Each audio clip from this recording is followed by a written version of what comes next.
नमस्कार। आप सुन रहे हैं लोटस एवियो हिंदी कहानियां।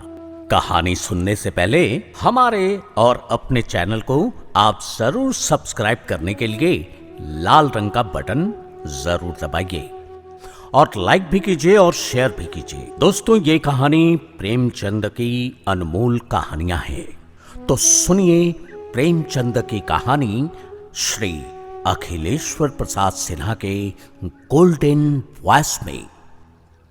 आइए सुनते हैं बाबा जी का भोग।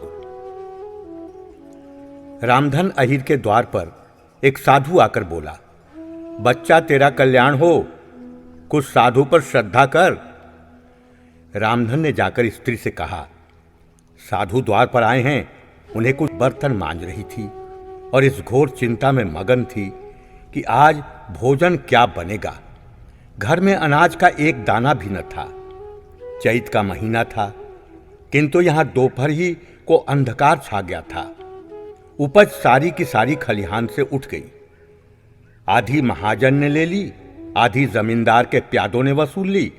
भूसा बेचा तो बैल के व्यापारी से गला छूटा। बस थोड़ी सी गांठ अपने हिस्से में आई। उसी को पीट पीट कर एक मन भर दाना निकाला था।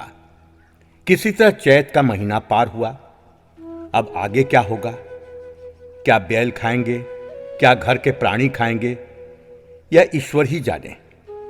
पर द्वार पर साधु आ गया है, उसे निराश कैसे लौटाएं? अपने दिल में क्या कहेगा?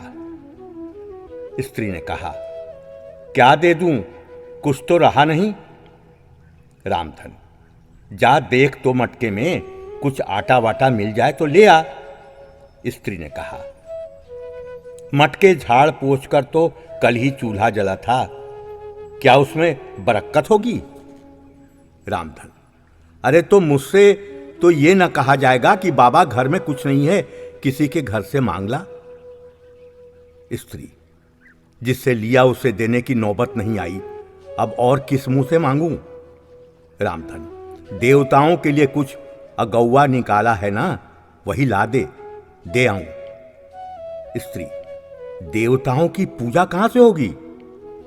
रामधन, देवता मांगने तो नहीं आते, समाई होगी करना, न समाई हो न करना।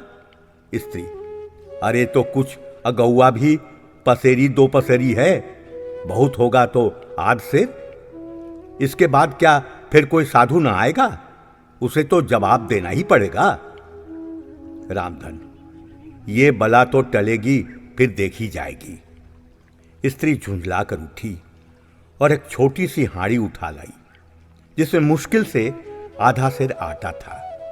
वो गेहूं का आटा बड़े यत्न से देवताओं के लिए रखा हुआ था। रामधन कुछ देर खड़ा सोचता रहा, तब आटा एक कटोरे में रखकर बाहर आया और साधु की झोली में डाल दिया। महात्मा ने आटा लेकर कहा, बच्चा अब तू साधु आज यहीं रमेंगे, कुछ थोड़ी सी दाल दे दे तो साधु का भोग लग जाए।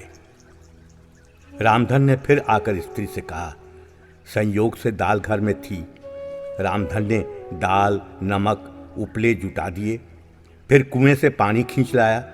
साधु ने बड़ी विधि से बाटियां बनाई, दाल पकाई और आलू झोली में से निकालकर भुर्ता बनाया। जब सब सामग्री तैयार हो गई तो रामधन से बोले, बच्चा भगवान के भोग के लिए कौड़ी भर घी चाहिए। रसोई पवित्र न होगी तो भोग कैसे लगेगा? रामधन, बाबा जी घी तो घर में न होगा। साधु, बच्चा भगवान का दिया तेरे पास बहुत है, ऐसी बातें न कर। साधु, महाराज मेरे गाय भैंस कुछ नहीं है, घी कहां से होगा? क्या भगवान के भंडार में सब कुछ है, जाकर मालकिन से कहो तो। रामधन ने जाकर स्त्री से कहा, घी मांगते हैं, मांगने को भीख, पर घी बिना कौर नहीं धंसता।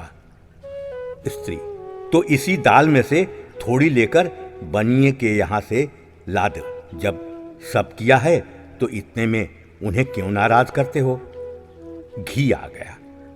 साधु जी ने ठाकुर जी की पिंडी निकाली, घंटी बजाई और भोग लगाने बैठे।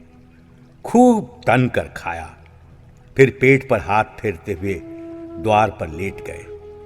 थाली, बटली और कलछुली रामधन घर में मांजने के लिए उठा ले गया।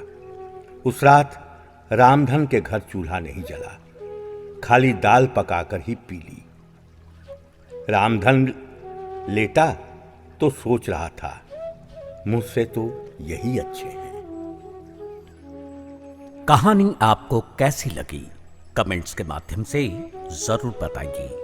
और आप भी अगर अपनी कहानियां, अपनी संवेदनाएं शेयर करना चाहते हैं तो हमारे लोटस सेवियो के YouTube चैनल को जरूर सब्सक्राइब कीजिए और कॉल भी कीजिए।